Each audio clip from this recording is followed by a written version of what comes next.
नमस्कार दोस्तों, स्वागत है एक बार फिर से आपका मेरे YouTube चैनल स्कूल मैथमेटिक्स में। दोस्तों, आज के इस वीडियो में हम 2025 के बोर्ड एग्ज़ाम का क्वेश्चन पेपर सॉल्व करेंगे। दोस्तों, बोर्ड एग्ज़ाम में ढेर सारे सेट्स आते हैं, ढेर सारे क्वेश्चन पेपर होते हैं, तो उनका लिंक मैंने डिस्क्रिप्शन में दे रखा है। आप वहां क्लिक करके आप डाउनलोड कर सकते हो। उसमें से एक सेट को दोस्तों मैं यहाँ पे सॉल्व कर रहा हूँ।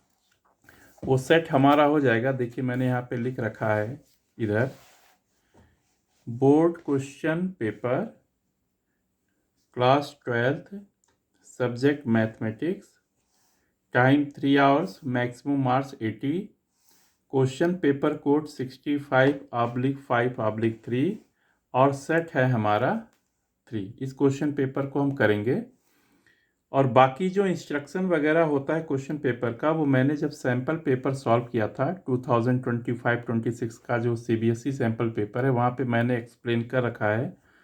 तो यहाँ पे हम ज़्यादा टाइम ना वेस्ट करते हुए सीधे सीधे हम शुरू करेंगे। तो चलिए, हम सबसे पहले आते हैं सेक्शन ए पे। सेक्शन ए में दोस्तों MCQ टाइप के क्वेश्चंस होते हैं और ये एक एक नंबर के होते हैं, जैसा आपको दिख रहा होगा स्क्रीन पे। तो देखिए, आप क्लियर, यहाँ पे क्लियर आपको दिख रहा होगा। ये है सेक्शन ए।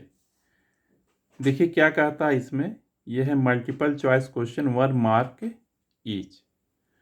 तो इसमें डायरेक्शन क्या दिया है, question number 1 to 18 all questions are compulsory. ठीक है, no internal choice is provided in this section. मतलब सेक्शन ए में आपको कोई भी इंटरनल चॉइस प्रोवाइड नहीं किया जाएगा। तो चलिए देखते हैं सबसे पहले क्वेश्चन नंबर 1। क्वेश्चन नंबर 1 में कहता है कि the principal value of cot inverse -1/√3 इज। इसका दोस्तों प्रिंसिपल वैल्यू निकालना है। इसका कॉट इनवर्स -1/√3।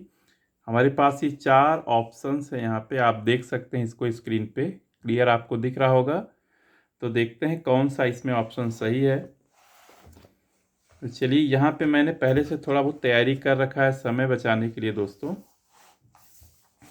तो देखिए आप इसमें क्वेश्चन नंबर 1, देखिए कॉट इनवर्स -x हमें निकालना है। Cot inverse -1/√3।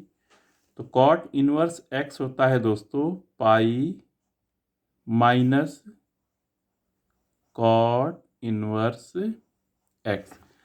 ये फॉर्मूला दोस्तों आपको याद होना चाहिए। अब कॉट इनवर्स -1/√3 है तो कितना हो जाएगा, पाई माइनस कॉट इनवर्स 1/√3।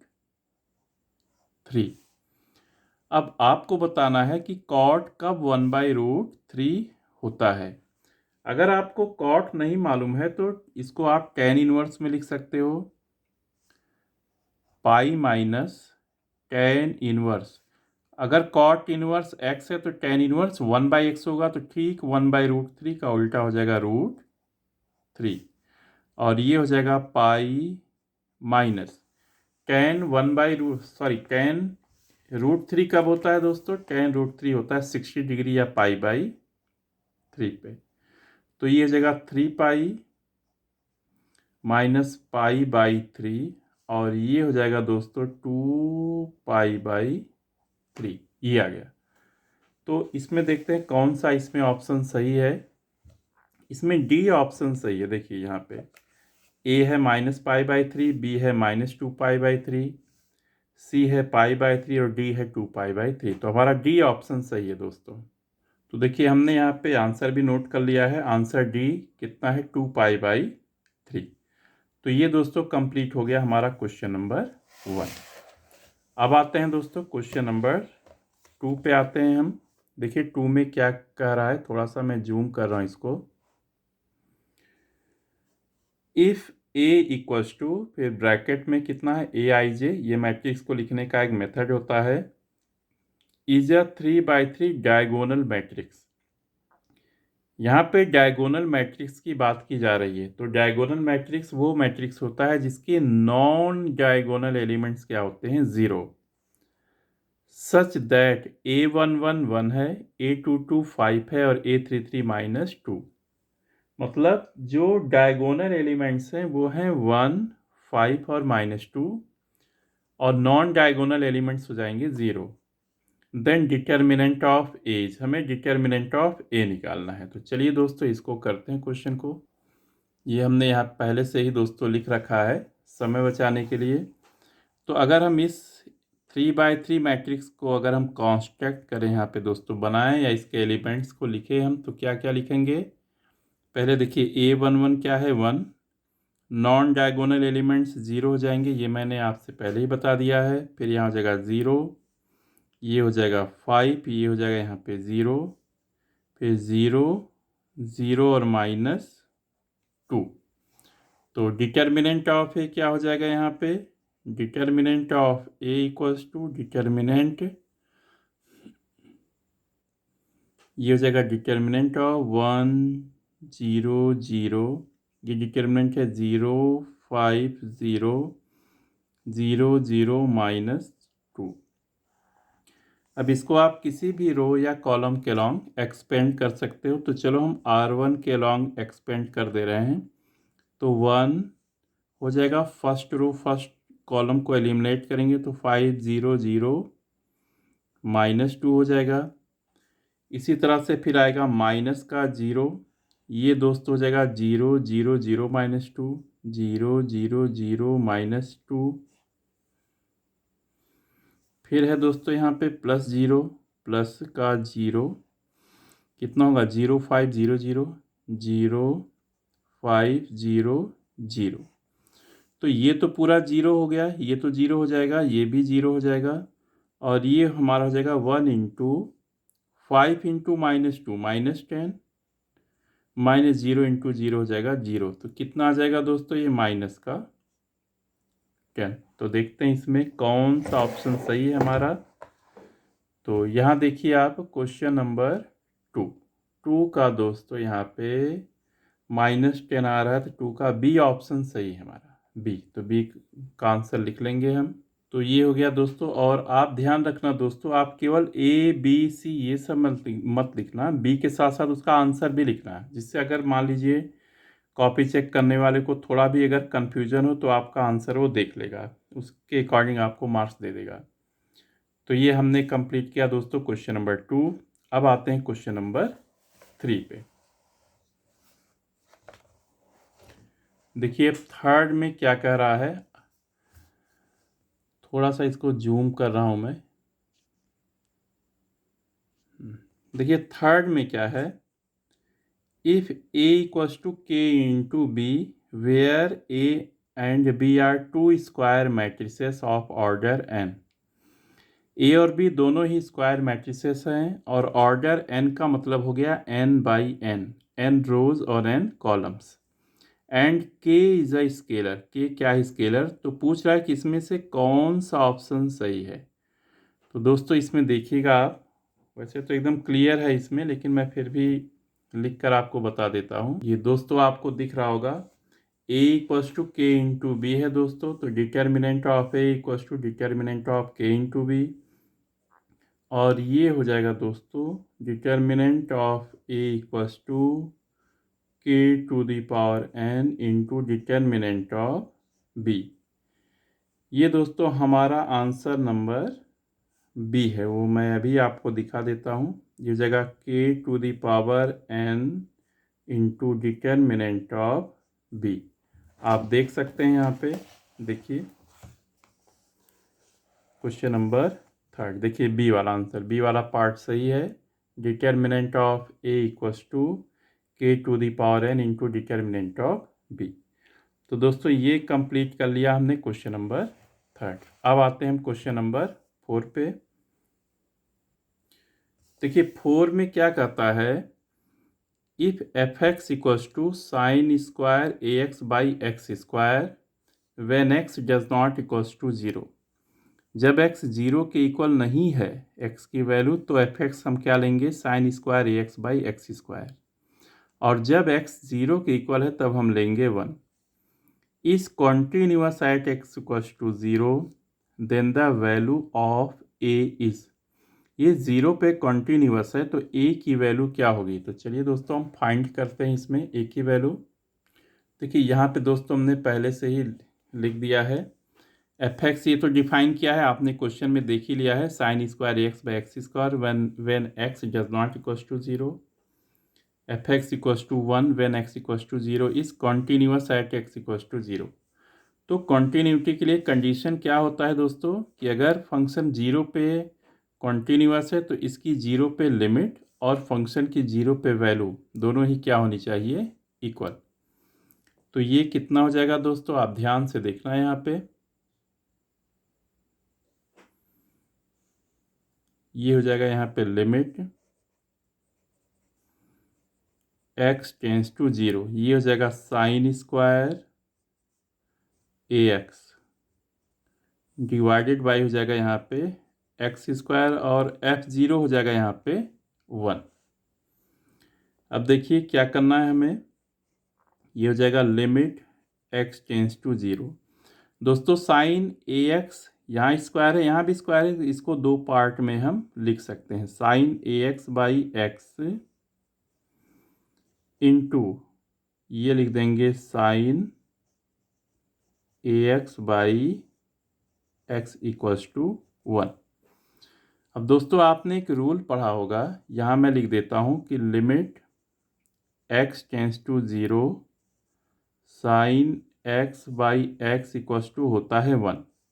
इसका मतलब यहाँ पे अगर x है तो यहाँ x होना चाहिए। अब यहाँ पे ax है तो क्यों ना हम यहाँ पे a से मल्टीप्लाई कर दें और यहाँ पे a लिख दें। इसी तरह से यहाँ पे a से मल्टीप्लाई कर दें और यहाँ पे भी a लिख देंगे। अब देखिए, अब ये a और ये a स्क्वायर हो जाएगा, a स्क्वायर हम बाहर लिख देंगे और फिर लिमिट x टेंस टू 0, इसको दो पार्ट्स में लिख सकते हैं, sine A x by a x की limit into limit x tends to 0 sine A x by a x की लिमिट, ये हो जाएगा यहाँ पे 1। अब देखिए यहाँ हो जाएगा a square into sine A x by x की लिमिट 1 इंटू हो जाएगा 1 इक्वल्स टू हो जाएगा 1। ये सॉल्व करेंगे तो ए स्क्वायर हो गया यहाँ पे 1 और ए हो जाएगा दोस्तों प्लस माइनस 1। तो इसमें दोस्तों हमारा सी ऑप्शन सही है, ये मैं आपको अभी दिखा देता हूँ, सी प्लस माइनस का 1, ये आ गया आंसर हमारा। तो ये देख लीजिए दोस्तों क्वेश्चन नंबर 4 का यहाँ पे सी ऑप्शन कितना है? सी है प्लस माइनस 1, सी ऑप्शन सही है। अब दोस्तों आते हैं क्वेश्चन नंबर 5 में। 5 में एक 2/2 का डिटर्मिनेंट है, if 2x 5 12x equals to 6 minus 5 4 3 then the value of x is. हमें x की वैल्यू निकालनी है तो इसके लिए हम क्या करेंगे, इसका एक्सपेंशन करेंगे और सॉल्व कर लेंगे। तो चलिए दोस्तों करते हैं। तो ये मैंने नोट कर लिया दोस्तों। अब हम क्या करेंगे, इसको हम मल्टीप्लाई करेंगे। एक चीज़ ध्यान रखना, अगर डिटर्मिनेंट की जगह मैट्रिक्स का सिंबल हो तो हम करस्पॉन्डिंग एलिमेंट्स को क्या करते हैं, कंपेयर करते हैं, इक्वल करते हैं। तो ये देखिए कितना होगा, 2x into x 2x square minus 12 5 जा कितना हो जाएगा यहाँ पे 60,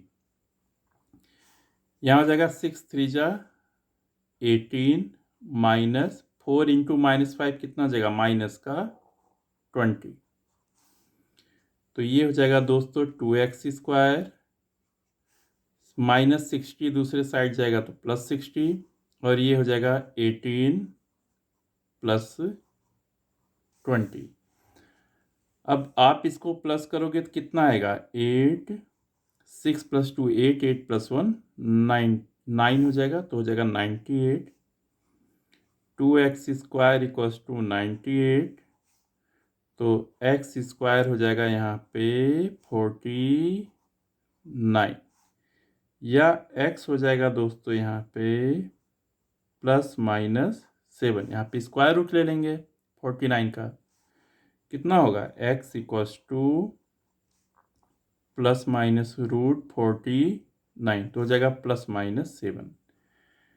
ये दोस्तों हमारा सी वाला आंसर है, ये मैं आपको अभी शो कर दे रहा हूँ, ±7।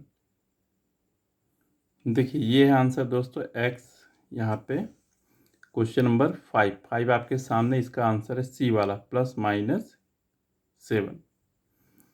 तो इसके बाद हम आते हैं क्वेश्चन नंबर 6 पे। क्वेश्चन नंबर 6 में क्या कहता है, if probability of A union B equals to 0.9 and probability of A intersection B equals to 0.4, then probability of A complement plus probability of B complement is।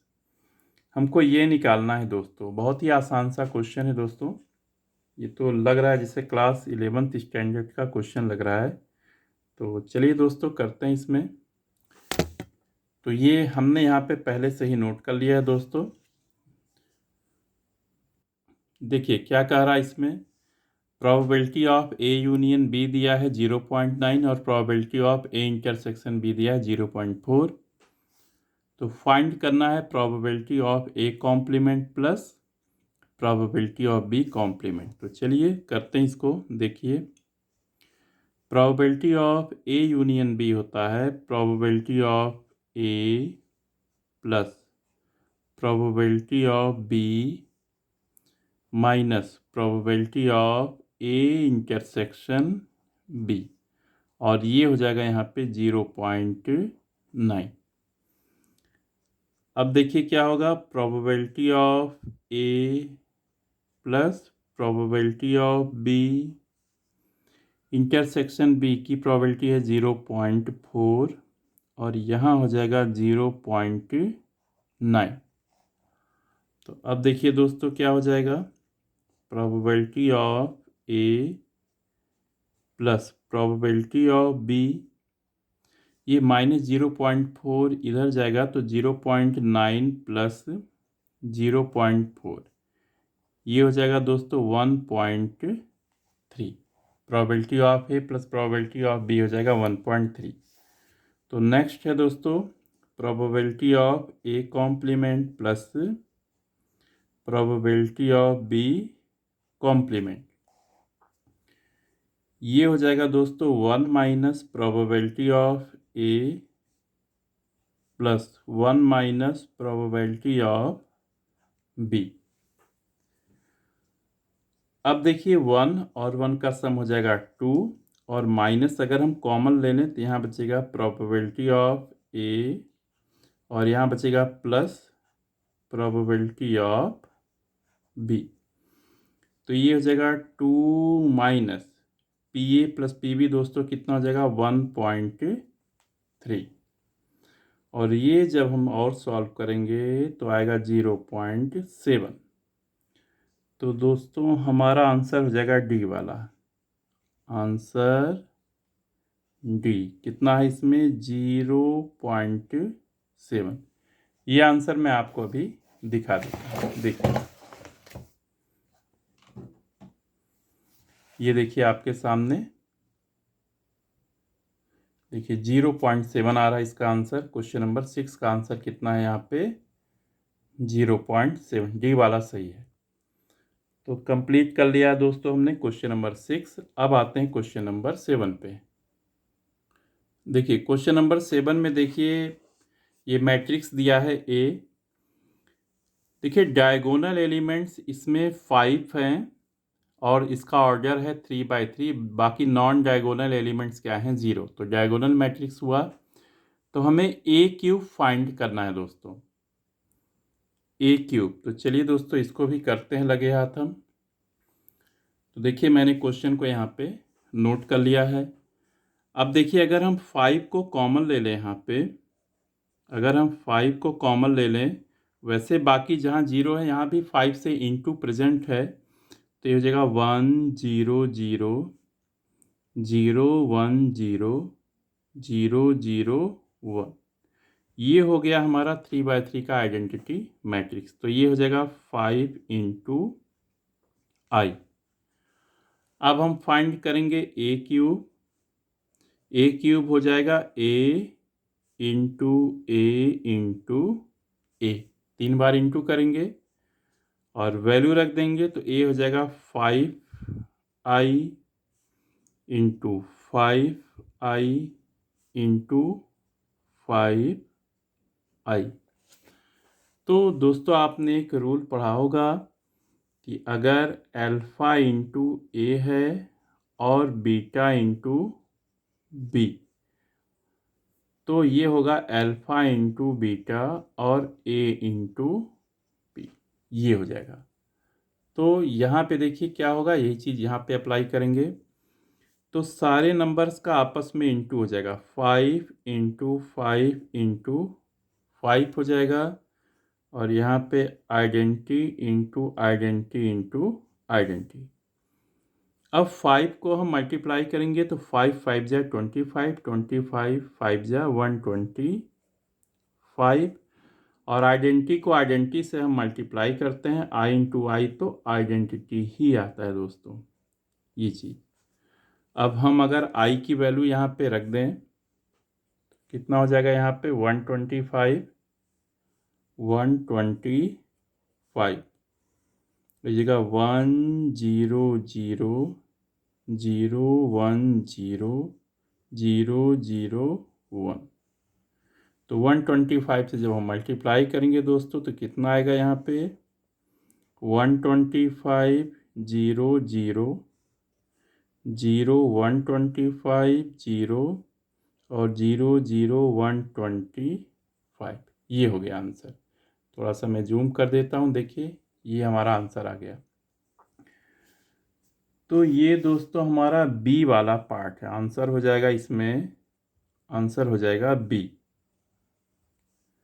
यही चीज़ होगा 125 0 0 0 125 0 और 0 0 125। तो दोस्तों ये हमारा कंप्लीट हो गया क्वेश्चन नंबर 7। अब आते हैं दोस्तों क्वेश्चन नंबर 8 पे।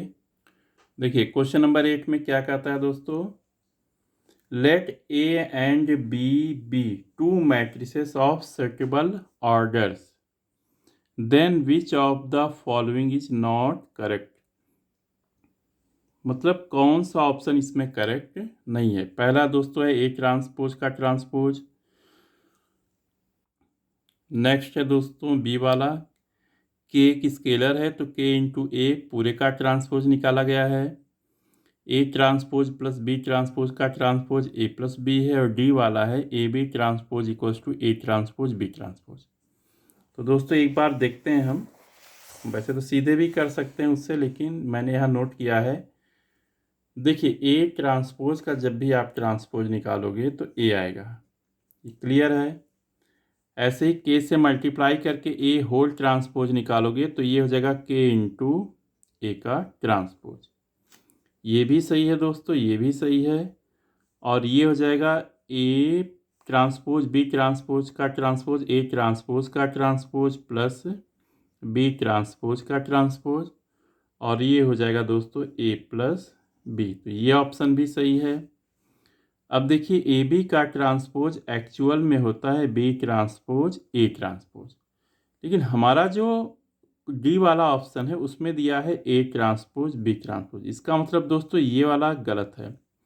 तो कह रहा है कि विच of the following, which one of the following is incorrect, कौन सा गलत है, इनकरेक्ट है। तो हमारा डी आंसर हो जाएगा दोस्तों, आंसर हो जाएगा हमारा डी।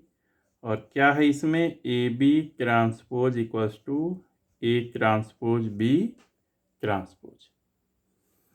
तो देख लीजिए इसमें दोस्तों, इसमें कौन सा ऑप्शन, ये डी ऑप्शन, डी ऑप्शन आप देख रहे हैं ये वाला, विच of the following is not correct, कौन सा करेक्ट नहीं है। तो डी वाला हमारा क्या हो जाएगा आंसर।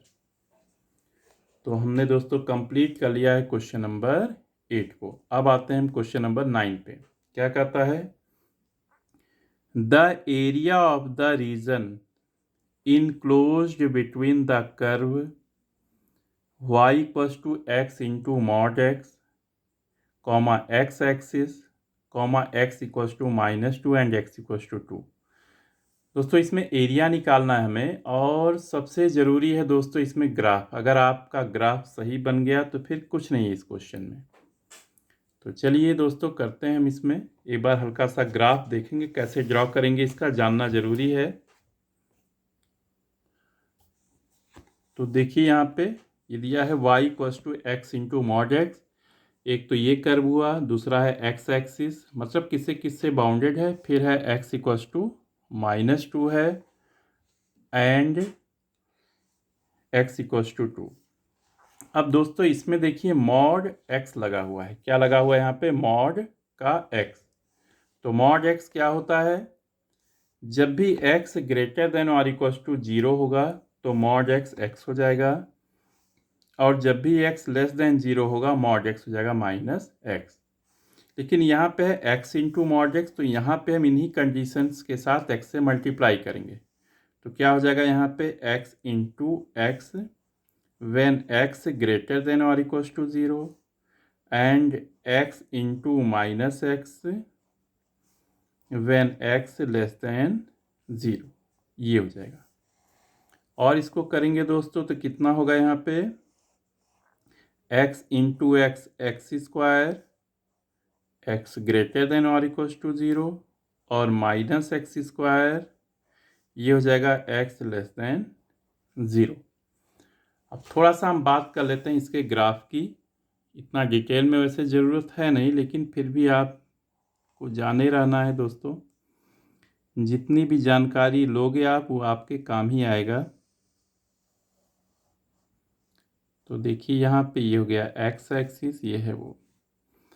अब देखिए जब x ग्रेटर देन और इक्वल्स टू 0 है तो यहाँ पे लेंगे y equals to x square, और जब x 0 से कम है तो हम लेंगे y इक्वल्स टू माइनस का एक्स स्क्वायर। अब जैसे ही 0 या 0 से ग्रेटर होता है y equals to x square, y equals to x square का ग्राफ इस तरह से आता है। तो हम यहाँ से यहाँ तक लाएंगे दोस्तों, यहाँ से यहाँ तक। इसके आगे इसके इधर नहीं जाना है, नेगेटिव साइड नहीं जाना है, क्योंकि हमारा 0 तक ही लिमिट है इसकी। यहाँ हो गया। और जैसे ही इधर आते हैं दोस्तों y equals to minus x square होता है। इसका ग्राफ इस तरह से बनता है, लेकिन हम यहाँ से शुरू करेंगे दोस्तों यहाँ तक, ये जाएगा हमारा। अब हमें लेना कहाँ से कहाँ तक है? x इक्वल्स टू -2 से लेकर x इक्वल्स टू 2। तो दोस्तों ये हो जाएगा हमारा एरिया पूरा ये। तो देखिए कैसे निकालेंगे हम। पहले जाएंगे -2 से 0 तक, फिर जाएंगे 0 से लेकर 2 तक।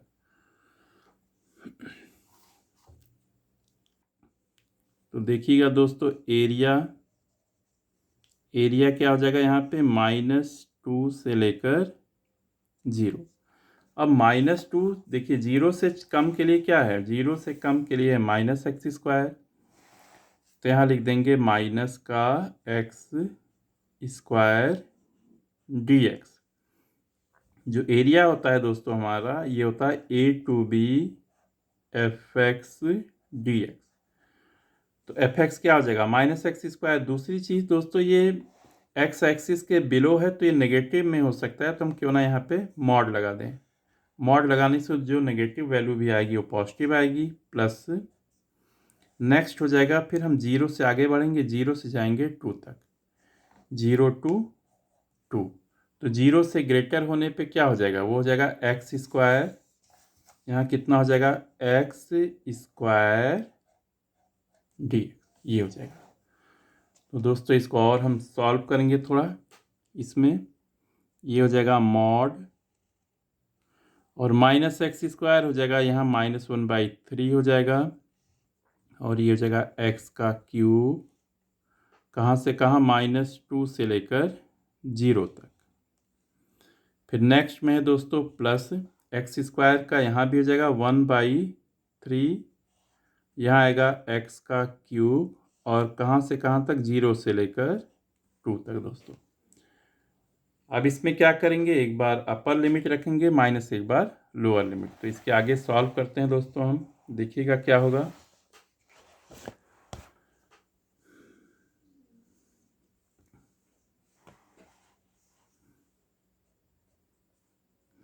ये हो जाएगा दोस्तों यहाँ पे 1/3, -1/3 था तो हमने -1/3 से मॉड हटा के +1/3 लिख दिया, और यहाँ पे हो जाएगा दोस्तों 0 का क्यूब माइनस -2 का क्यूब प्लस 1/3, और यहाँ होगा 2 का क्यूब -0 का क्यूब।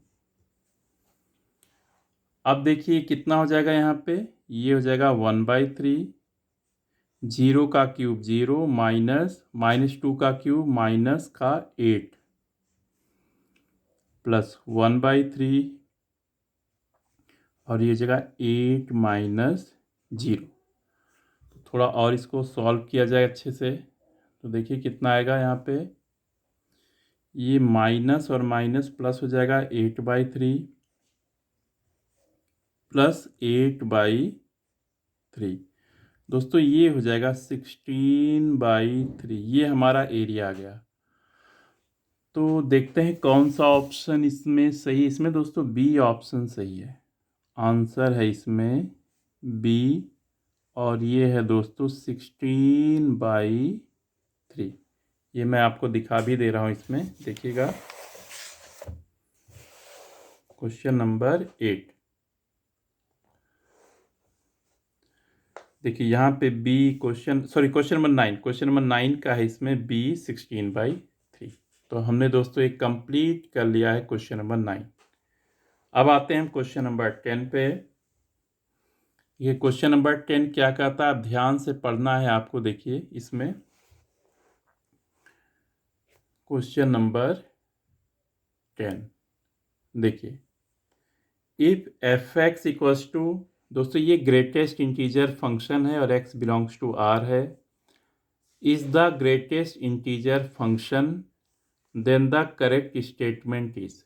ये ग्रेटेस्ट इंटीजर फंक्शन है दोस्तों, और 4 ऑप्शंस हैं, चारों में ये x इक्वल्स टू 2 की बात कर रहे हैं। 2 पे कॉन्टिन्यूटी और 2 पे डिफरेंशिएबल है कि नहीं, मतलब कॉन्टिन्यूअस है कि नहीं, डिफरेंशिएबल है कि नहीं, दोनों ही बातें 4 बार ये कह रहे हैं, मतलब ABCD। तो चलिए पहले हम 2 पे कॉन्टिन्यूटी चेक कर लेते हैं एक बार कि कॉन्टिन्यूअस है कि नहीं। तो एफ एक्स है दोस्तों यहाँ पे ग्रेटेस्ट इंटीजर फंक्शन, और x कहाँ बिलोंग करता है, set of all real number. तो सबसे पहले हम x इक्वल्स टू 2 पे देखते हैं, x इक्वल्स टू 2 पे इसकी कंटिन्यूटी चेक करेंगे। तो पहले हम LHL निकाल लेंगे, LHL equals to limit x tends to 2 negative fx। ये हो जाएगा दोस्तों लिमिट